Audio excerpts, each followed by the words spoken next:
ओम नमो नारायणाय. आपण ऐकत आहोत श्रीपाद श्रीवल्लभांच्या कथा. श्रीपादांच्या खूप कथा आहेत. आजही अनेक भक्तांना त्यांचा कृपाप्रसाद प्राप्त होतो आहे. आपण इथे अगदीच थोड्या निवडक कथा घेतल्या आहेत. ह्या कथा ऐकून ज्यांना श्रीपादांविषयी आणखी जाणून घ्यायची इच्छा असेल त्यांनी श्रीपाद श्रीवल्लभ महासंस्थान पीठिकापूर यांनी प्रकाशित केलेला श्रीपाद श्रीवल्लभ चरित्रामृत मराठी या ग्रंथाचे पारायण अवश्य करावे. आजच्या शेवटच्या वाचन पुष्पामध्ये आपण श्रीपादांनी भक्तांना दिलेली अभयवचने आणि प्रभावी असे सिद्धमंगल स्तोत्र ऐकणार आहोत. श्रीपाद चित्रा नक्षत्रावर अवतरले आणि त्या नक्षत्रापासून 27व्या नक्षत्राला म्हणजे हस्त नक्षत्राला कुरवपुरात अंतर्धान पावले. याला एक मंडल म्हणतात. श्रीपादांचे भक्त नवग्रहांपासून मिळणारे अनिष्ट फळ टाळण्यासाठी ही मंडल दीक्षा घेतात. म्हणजे 27 दिवस श्रीपादांचे नामस्मरण, पारायण, अर्चन, भजन करून सर्व कामनांची सिद्धी करून घेतात. त्यामुळे श्रीपाद साधकांच्या अशुभ स्पंदनांना स्वतःकडे आकर्षित करून शुद्ध पवित्र स्पंदने भक्तांकडे पाठवतात. श्रीपाद प्रभू त्यांना आवडणाऱ्या घरातून 2 पोळ्यांचा स्वीकार करत. ते दो चौपाती देवलक्ष्मी असे म्हणून भिक्षा मागत. त्यांच्या वाक्यात 2498 म्हणजे 2498 ही संख्या सूचित होते. दो चौपाती देवलक्ष्मी मध्ये दो म्हणजे 2, चौ म्हणजे 4, म्हणजे ही झाली 24 ही गायत्री मातेची संख्या. नंतर पतिदेव म्हणजे या शब्दात जगतप्रभू परमेश्वराची 9 ही संख्या सूचित होते. आणि लक्ष्मी म्हणजे माया स्वरूप म्हणजे प्रकृतीची 8 ही संख्या सूचित होते. म्हणजे गायत्री माता, परमात्मा आणि पराशक्ती हे सर्व श्रीपादच आहेत हे सुचवण्यासाठी श्रीपाद दो चौपाती देवलक्ष्मी असे म्हणून भिक्षा मागत असत. श्रीपाद नेहमी म्हणत, मीच कृष्ण आहे.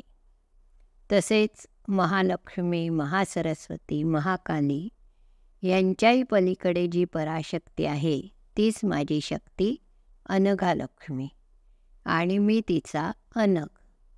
मला नाम, रूप, आकार काहीही नाही, पण ती जे तत्व स्वीकारते तसे माझे रूप तिला अनुसरून साकार होते.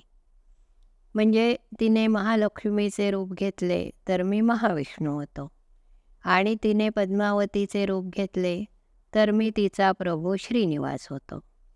आणि त्या सर्व रूपांच्याही पलीकडे त्यांचे श्रीपादांचे रूप तर आहेच. कृष्ण अवतारात त्यांच्या 8 प्रकृती आणि 16,000 कला स्त्री रूपाने पृथ्वीवर प्रगट झाल्या, तर श्रीपादांच्या रूपात त्या तेजरूपाने त्यांच्याबरोबरच होत्या. श्रीपाद आजही त्यांच्या अनन्य भक्तांना सशरीर दर्शन देतात. 3 दिवस 3 रात्र सतत श्रीपादांचे अनन्य प्रेमाने केलेले नामस्मरण श्रीपादांना सशरीर प्रगट व्हायला लावते.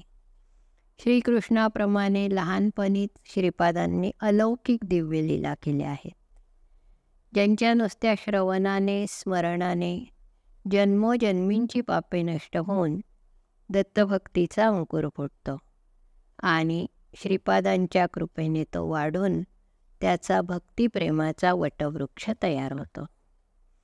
श्रीपादांनी आपल्या भक्तांना जी अभयवचने दिली आहेत ती अशी.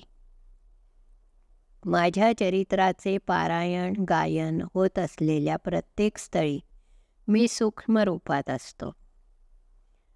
मन, वाचा आणि कर्माने मला समर्पित झालेल्या भक्तांचा मी डोळ्यात तेल घालून सांभाळ करतो. सतत माझे ध्यान करणाऱ्यांचे कर्म ते कितीही जन्मजन्मांतरीचे असले तरी ते मी भस्म करून टाकतो. अन्नासाठी तळमळणाऱ्यांना अन्न दिल्यास मी त्या दात्यास नक्कीच प्रसन्न होतो. मी श्रीपाद श्रीवल्लभ आहे.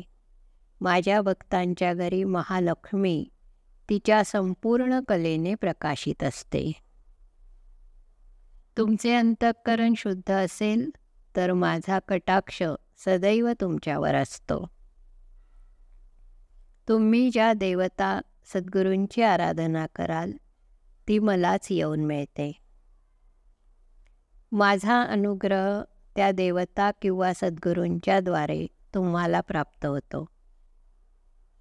श्रीपाद श्रीवल्लभ सकल देवता समस्त शक्तींचे अंश मिळून विराट स्वरूप आहेत. हा माझा संपूर्ण योग अवतार आहे.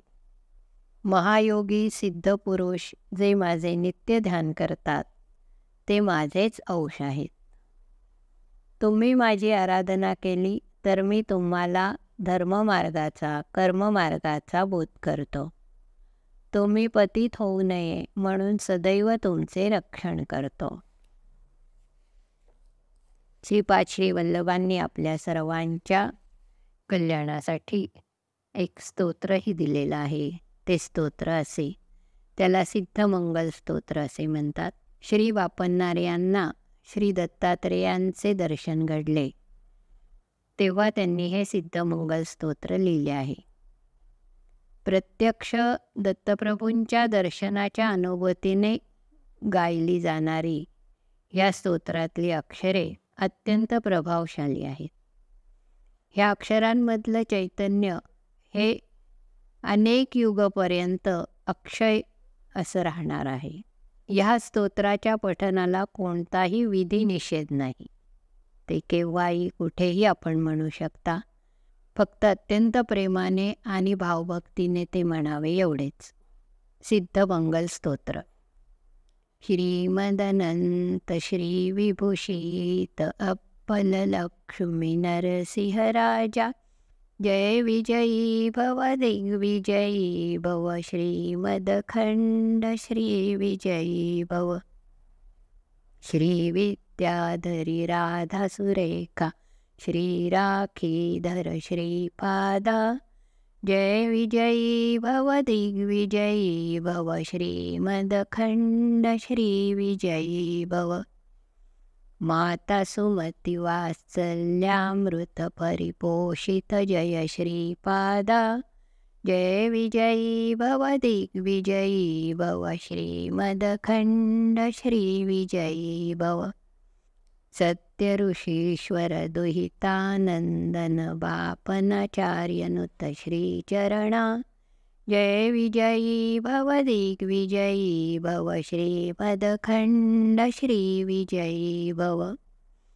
सावित्र काठक चयन पुण्यफला भारद्वाज ऋषी गोत्र संभवा जय विजयी भव दिग्विजयी भव श्रीमदखंड श्री विजयी भव.